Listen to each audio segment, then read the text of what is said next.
I'll just start from Behrang. Can you just write down the names? There were some references, again, very crude and very bold, on randomness. I mean, rolling dice and that pyramid scheme that was a lottery, something like that, and the victim was some random girl. Is that showing that bold randomness any function in this movie? I think that the idea of games, that it pervades this movie. Haneke uses it in other films as well, and he usually uses it as a kind of map for the story and certain elements of the narrative. In the movie that precedes this one, a family commits suicide, The Seventh Continent, and it shows them playing with a little game where you're trying to get marbles into, slots, and it just shows the kind of fact that they're trapped and they can move, but they can't escape their situation. In the movie that follows this, 71 Fragments of Chronology of Chance, they show a game where people are trying to assemble pieces of paper into an image, and it's like the idea of reshuffling all the pieces of the film to try to make sense of an act of violence. I think that the lottery here and the game of rolling the dice shows something about, well, two facets. One is the family structure and how that works, because the game is a pyramid scheme called a pilot game, where the pilot selects a co-pilot and then they select other passengers. And because it's a pyramid scheme, only the person at the top benefits. Everyone else pays and loses out. And yet everyone wants to keep playing this game. The idea is that, and the dice rolling and things and just moving the pieces on the board, I think it's indicative of the idea that all of these social structures are equivalent to some game that only really applies when everyone agrees to play along. And that Benny, because of his unique situation, has sort of found his way out of that game. The fact that he turns his parents in and things, and he can't give any reason for it, it just seems like I think my interpretation of the motif would be that he just doesn't play that game anymore. He's just not capable of playing it after that encounter with the real, and this idea that everything else is secondary to that. He can't go to school, he can't get along with his friends, he can't, even stay with his parents. He's just left all that behind. He kind of cuts his losses and walks away. Well, that's my interpretation anyway. One other question. Okay, time is really short actually. We can postpone it to the comment section. Rosa? I sense a bold critic against both capitalism and even U.S. capitalism thing. Constantly showing McDonald's, showing exchanging money, and the fact that the girl seemed to coming from a rather poor family, whereas the murderer, who was the boy, seemed to live in a rich parents. I wanted to ask, how did you see it? Well, again, it's something that occurs throughout. The first three films that Haneke made are grouped together loosely as something called the Glaciation trilogy, the Vergleichschaffung trilogy, and he uses the film itself, and especially these close-ups of exchanges of money and downturned gazes and all of these ways that life itself becomes mediated not through direct encounters with each other, but through all of these systems of exchanges of money and mediated exchanges, I think is his sort of commentary on, the world of sort of supermodernity and supercapitalism that Frey talks about, that a lot of French theorists like Baudrillard and Virilio talk about as well. I think that it is, in this film, downplayed a little bit because he's still there, especially in the video store where you only see the card being laid and the videos exchanged and things like that. But I think that when he does something different in this film, especially on the trip to Egypt, and especially with the character of Benny, where he does seem to show him first as being completely sort of enmeshed within that modernistic world, and especially through his use of video. But it's like he uses media itself to find a sort of line of escape from that, and when he starts to manipulate the terms and change the terms, he finds a new power structure for himself within that very system of representation, within the very media themselves. And I think that's why this film is a little bit more hopeful in my estimation than most of Haneke's other films, even though it seems so depressing, because at least it gives a possibility of someone, it's centered on a child, this adolescent who has a possibility of developing a new ethical dimension, of escaping those terms. It's almost like a Nietzschean becoming that's presented through, but in and through the media themselves. So Haneke, I think, is showing that these systems can be overcome by radicalizing them, by pushing them even further, then maybe you can find a way of you know, perspectivizing them. Okay. Cyrus?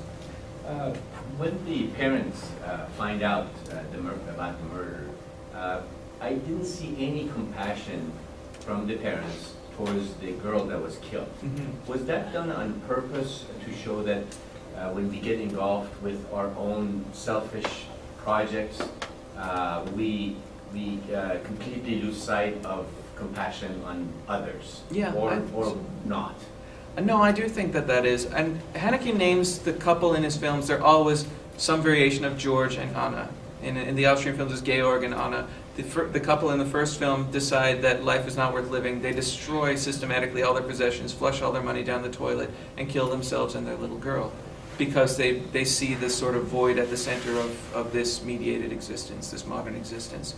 And in this film, I think those parents are the same, except they're working in the opposite way to preserve those conditions. And so there are certain comments that his father makes, especially when he says, "Oh, the fact that he killed a girl, oh, it'll do wonders for his corporate image," is what he says. Because he's like, all he can think of are these prospects. All he can think of is the game that everyone's playing, the equivalent of the pilot game, which significantly he fully embraces by the end of the film and wants to perform himself, just as his daughter is, even knowing that it's a scam.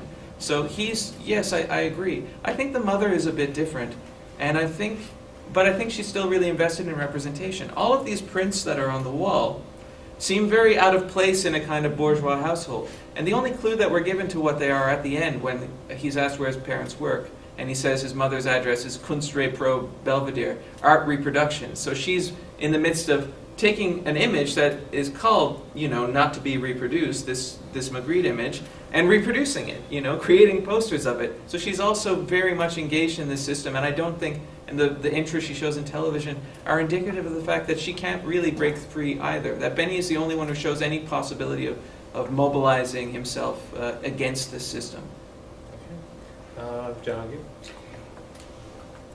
Really, there are many things I would like to talk about it, but to save time for other people, I just summarize my idea in a few questions. You see, when this guy, Benny, after he killed her, he got undressed. Mm-hmm. And then he goes and shaved his hair. Yeah. What did he mean by that? Did he want to strip himself of the guilt he did? But if it was that the purpose, so neither he nor his parents, none of them shows any regret of what they did, you know? Mm-hmm. All their purpose was to hide the crime and to help their son to, don't be afraid, we're going to support you, blah, blah, blah. So there is no regret at all. Sometime yet, Benny didn't want to kill her. Actually, he didn't know why, he just made the gunslaughter, put it in his, and then he wanted, when she started screaming and yelling and crying, He just he wants wanted to silence her. He said, I beg you, don't cry, I beg you, I help you, blah, blah, blah. Then when she didn't stop, then he killed her. Which kind of idea he wanted to demonstrate for us, you know? And I just wrote here, there are many so good movies. And we high-class, most educated people here, so I guess our time is more valuable than to be watching movies like this. Okay, thank you. To be honest with you, Any comment? I apologize if I am hurting anybody. You know, so what is this? You know, come over from long way and spend time, 2 hours, and to watch someone. What is the message? What is the purpose behind of this? When I leave this room and go out, okay, what did I learn? Technically, like, I don't understand. You might want to have a little time with Parisa later on. Alright? Well, anyway.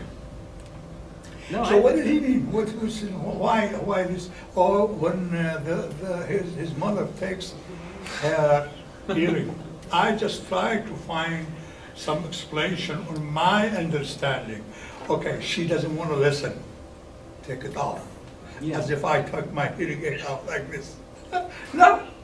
Well, I think it was So- sort of a possibility. It's sort of a possibility that comes to nothing. No, listen. I think that, I mean, it's the same thing that when you see her, when she actually breaks down in Egypt, when the reality of what's happening overcomes her, and the sensation overwhelms her. She's shown in a very plain dress with nothing except, just lying on a bed, completely sort of unadorned. And then it's there. All the bourgeois trappings and all the things that are a barricade between her and real lived experiments are taken I away. do understand we are not in the mind of the producer or the director. Thus, we're gonna judge and make our opinion, our judgment on what we see. So, presumably when the director put a scene, a special behavior, or a special scene, or the camera gonna focus on special object, that indicates something. So if we cannot, here, 5 people cannot come to one conclusion. Okay, what's your opinion, guys, about why he got undressed? Why did he do that? There is no common opinion. No, that's true. And in fact, there are Then, diametrically if opposite there is no opinions, where common you say there's opinion- no meaning in the film, and If Amir there is says no common it's too opinion- didactic, and you say it's too ambiguous. And those are totally So oppositional what we could do actually, statements. we could let that actually off for the comments because No. we can actually discuss that. A clear message is that message, at least among 50% of the audience would understand it. Alright. So let's just discuss that actually in our open discussions. I actually have, I wanted to finish by 9:45 so we could at least have 45 minutes for our own discussions. It's 9:20 and I think we're doing good. 1, 2, 3, 4, 5 people in the row for questions. I'll go to the next person, Nassim. I have a question about your presentation of 2 terms that you used. First, I'm not sure if I understand properly, but you are incorporating the narcissism as a fact of that personality or into the character of that person? Oh, not neither. I think narcissism, in terms of how McLuhan uses it, is a function of media. He says that we see narcissists as the man who falls in love with his self-image. Yeah. And he says that's a fundamentally false presumption. He says the myth is actually about someone, is about self-misrecognition, someone who sees an image in front of them and they cannot incorporate it into themselves, so they fall in love with it. Think about, I would even relate it to something like the phenomenon of selfies today. People are constantly taking pictures of themselves as though to confirm that they're here and now. They can't derive that data from their immediate surroundings and lived experience, so they have to keep, as a function of representation, retaking and then re-displaying pictures of themselves continuously. Now, is that narcissism in terms of vanity, or is that just trying to hang on to some sense of reality when you're completely overstimulated all the time? McLuhan would say it's the latter. We're surrounded by so much media that it overwhelms our senses, and we respond with shock and desensitization and what he calls auto-amputation, where we amputate that image and put it somewhere else. But then we have to keep track of it. We have to keep finding it and coming back to it. So it's a form of narcissism that isn't about self-love, but just about establishing one's existence within the parameters of a system where we're constantly being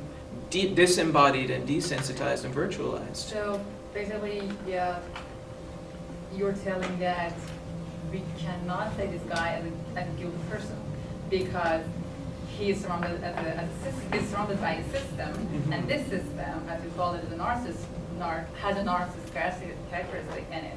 Yeah. And you were also said earlier that it's kind of the illusion of the representation of the violence, not the violence itself, right? Well, I think there's something, the big problem with representing violence, even when you take a picture of something real, is that the dimensions of violence are sort of more deeply virtual than that. You can't represent violence because you don't feel the pain, we don't understand death. Death is some other dimension that is just not there. You can't touch it, you can't see it, you can't even determine its passage. And pain is something that can't be communicated. So we can sit there and watch people being tortured and things like that, and we enjoy it somehow. You know, there's some level where we both feel it and don't, and that process of disavowal gives us a little charge of pleasure or something like that. That's why people watch violent films. That's Haneke is really saying. scary. Yeah, it is.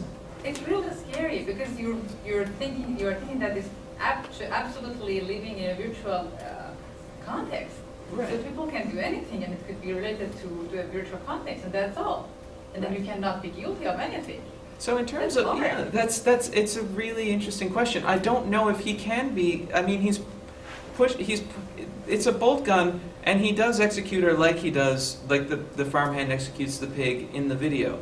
They restage it, and first he points it toward himself and asks her to fire, because he wants to enact it, but he first puts himself in the position of the sacrifice, and then when it's turned, and the disbelief he registers, the character, as soon as this happens, seems like he was caught up, he was just following this sequence of events. But I think after that, when this encounter with this sort of the realness of violence and pain and death actually does give the opportunity for guilt to arise. But what does he do with that guilt? It's left very ambiguous. Haneke has this kind of radical ambiguity in his movies. He doesn't want to give a meaning. He doesn't want you to take away anything except a set of questions. But he wants to disturb and give sensations that will make those questions kind of stick to us as viewers, I think, is the best way to put it. Huma? Two quick questions. One is that at the beginning of the presentation, you brought up the concept of intermediality, if I'm phrasing it correctly. I want to know how would you interpret that in the context of this film? Like, you brought up the idea of mediated reality. I want to know, like, if based on the new theories, if there's an extension of that concept to this film. And secondly, you kind of point out to the kind of turn in Benny's character, where he's kind of becoming self-aware of his video recording. I want to know, like, how much you agree, like, with this interpretation that he stays as an automat, like somebody who is kind of subjected to technology, no matter how much he wants to kind of rebel against it. So how much do you agree with this interpretation that, like the movie that we watch here, Hair, that the character is subjected to technology, like everything is influenced by that, the other, like, mediated technology. In this case, but at the end of the day, Benny is still subjected to technology, no matter whether he wants to emancipate himself or not. How much do you agree? Well, yeah, I'll answer that first and maybe get back to a bit to intermediality after. But I would think that you have to understand this film in terms of what Foucault calls power. You know, in terms of we are all mediated through all of these different relations. We're only subjects to the extent that we're part of a sort of mediated and ideological system. But the system determines who has power and who doesn't. And I think that what happens with Benny is he doesn't leave this system of, you know, mediation. He's still there. Even when he's photographing himself naked, he brings it along with him. It's like he's re-entering a mirror stage, and his shaving his head is almost like I take it as a sign of rebirth, you know, and things like that. And his nudity as well. He's being born again into an awareness of himself, but at the same time, he's coming into consciousness of himself is also coming into consciousness of the power he wields through this system of representation. And he uses that power to implicate his parents for a crime that he committed, and to show up, you know, and rightfully so, because they are complicit in the cover. From they're part of an Oedipal structure where they have to help their child no matter what. And there are signs of this all over. The father says, "Oh, why did you shave your head? You're probably trying to impress me, or you're trying to impress your mother," and all of these things. He sees him as a classical kind of Oedipalized subject. But Benny is not. He's gone beyond that somehow. He's used the system of representation to turn the tables of power, to shift that power, and to take, not to empower himself in a traditional fashion, but just to affect change in his situation, to jail his parents. And he does it without saying anything except to answer the policeman's question. So he's kind of not even part of a mediated system through verbal, you know, speech and things like that. He's become a different subject. He's become something else, some hybrid of immediate lived sensation and awareness of self and video, and he uses that to create different forms of power, different discourses of power that are completely non-traditional. In terms of intermediality, it's a lot to go on, but I see in Haneke's films the way that he uses video in this film, for example, is in many ways opposed to the film image, and he uses. It's a combination of two totally different systems of representation that are only related through your ability to project them both onto a screen. That's really the only relation. I called my dissertation, which has been submitted as a book, is called The Intermedial Void, because there's a sort of void between film and video. They don't quite correlate. They don't inform each other. There's always going to be an emptiness between the two of them. The fact that they can't ever be one another. And so he uses this, especially in the film Caché, where there's never any sense of when are you watching a video, when are you watching the film, but at the same time, the videos appear within the film, and it seems like he's getting videos of the film itself. So how do we understand that? It's a paradox, and intermediality turns on this sort of paradoxical difference between things that look very much the same. Thank you very much for the presentation. It was very eye-opening. I think I wanted to ask a question, or ricochet a question that you asked us about the ethicality of that death by rewording and rephrasing part of what you said. I asked it from yourself, actually. So I think the question of ethicality of the film we saw itself, I think, has two parts. Part of it is about the whole movie and the whole purpose of the movie, the question that has been asked. And from what I heard from you is basically because of that hopefulness of the movie, the end scene, obviously the conclusion, and the fact that there is a rebirth of this character that you wonderfully explained, the rebirth of the character out of that catastrophe, which was a catastrophe, but there was a rebirth out of it, right? So it seems that the movie itself, the whole movie is kind of hopeful and ethical and positive, but regarding the ethicality of the death scene, right, specifically, and how it was represented in the movie, I got a sense of that not showing the death scene in the movie, even though Haneke thinks that's a very ethical decision. From what you said, it's how I understand that it's neither against or in favor of that ethicality, because anyways we cannot understand that the moment of death. So I want to ricochet that, re-ask it from you about that specific representation. Do you think that the decision of Haneke, how to show that the death, in your perspective, is ethical or not?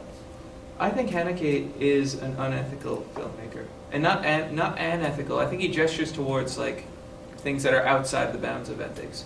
But Haneke is constantly talking about how commercial cinema is unethical because it shows violence, it shows nudity and things that he doesn't show in his films. And he says, and when people object to his films, he says, well, you should have just walked out of it. The only ethical he's Funny Games, which just shows these horrible scenes and people rail against it. He said, well, you should have walked out. The only ethical response to my film would have been to get up and walk out. Well, that to me is, an asshole. He's a completely unethical filmmaker because he plays with these codes. I think the only ethical definition you can give a film or a video game or any piece of media is the system that it introduces for you to engage with as a viewer. And this system changes depending on the type of cinema you're watching. If you're watching, an action film versus an intense drama versus pornography or anything, the terms, are going to shift completely. Haneke takes those terms and violates them. And I think that amounts to an ethical violation on his part in order to try. What he says is he tries to rape the viewer into independence. This is a quote from Haneke, a word-for-word quote. He's trying to rape your mind and senses and eyes so that it will provoke some kind of ethical objection on your part. He wants to, I guess he considers himself like Pascal or Nietzsche or someone who's going to introduce a pact with you only in order to violate it so that he's trying to provoke a certain response from you.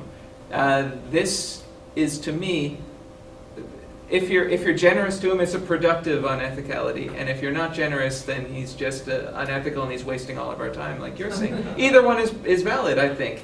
I can't come down. Obviously, I'm interested in this gesture, but only to the extent that you can kind of stand outside it. But when you get caught up in his films, you are being violated. I think that it is, as you say, the way it's presented is worse than you would get if he had just shown her be shot, and then you'd watch an actress pretend to die, and you could interpret that as, oh, how did they fake that? You know, like with the scene where the man cuts his throat in Cachet, you're like, wow, that was an amazing special effect, and it's shocking, but you know that a person didn't really die.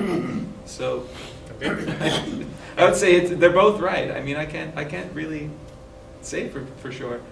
We have 1, 2, 3, 4%, and I'll try and take less time with the answers. yeah, about like 10, 15 minutes. Hussein? Thank you so much for your presentation. My question is that finally, did Benny got the Haneke idea about the limitation of video in order to capture the whole aspects of that? Did he get that point or not? To me, Benny understand that the video cannot capture the whole aspect of death because he did it himself. But my question is that why he continue to record video? Because after that moment, to me, he found that there's no more in the death definition from the video or films. Yeah. So there's no violence. To him, nothing happened, for example, in the illustration of death. So why he continues still to record movies or produce videos? Because to him, video making is nonsense.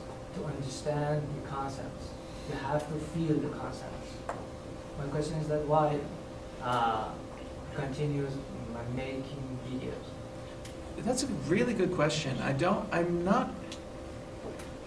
can see it up to a point where, you know, he says to the girl that he was held up and he couldn't look at his grandfather's corpse and things like that. So he hadn't encountered that, and it, you know, it's an arguable point, but maybe he did create that circumstance where he could actually encounter what he was obsessed with finding on the video of the pig's murder and things like that.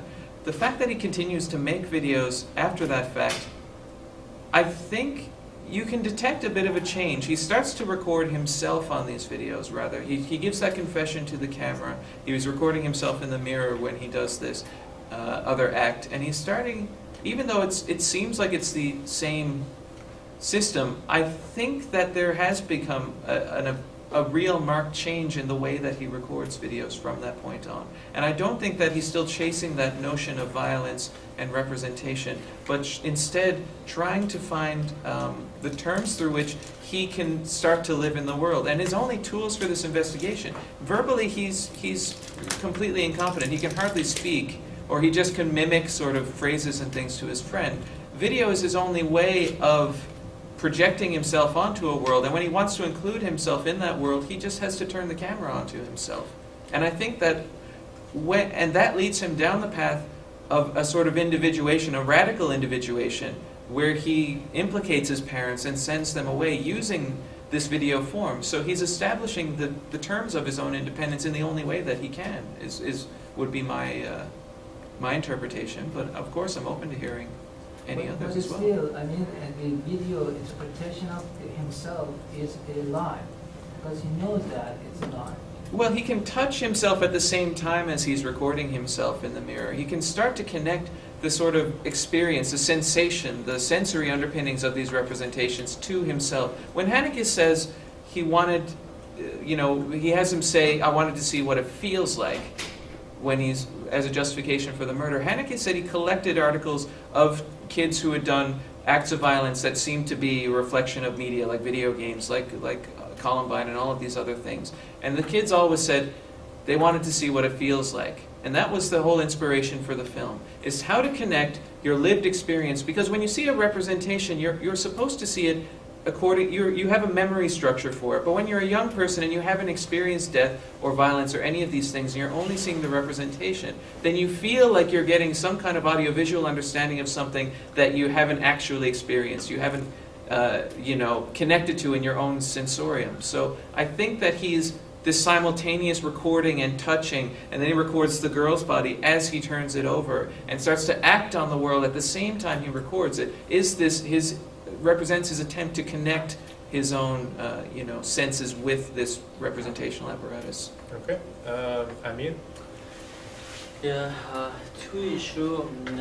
First of all, because there is discussion in film literature when he talks about, for example, camps and Holocaust, we have discussions about that. For example, there is some filmmakers, especially those who have, for example, Judeo-Christian traditions, they do not, for example, show the bodies because of the holiness of the bodies. Right, like the Shoah.